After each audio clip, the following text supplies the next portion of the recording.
Welcome. In this video, I'll walk you through the simple steps to delete your phone number from the Instagram app on your PC using the latest update. If you've ever wanted to remove your number for privacy reasons, or just prefer using your email instead, this quick guide will help you get it done without any confusion. Let's get started. The first step is to open the Instagram app on your PC. Once you're logged into your account, take a look at the bottom left corner of the screen. You'll see the option labeled More. Go ahead and click on it. From the menu that appears, select Settings. This will take you to the main area where you can manage everything related to your profile and preferences.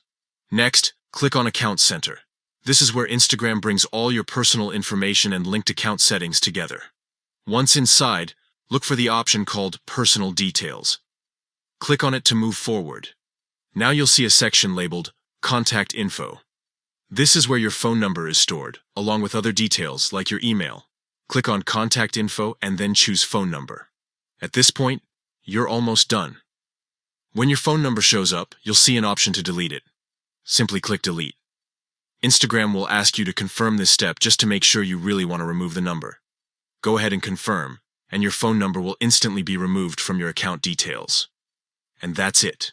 You've successfully deleted your phone number from Instagram on your PC. It only takes a few moments, and once it's done, your account will no longer be tied to that number. This quick process is helpful if you prefer using only your email address for login, or if you just want that extra level of privacy. Remember, you can always add a number back later if you change your mind. Thanks for watching.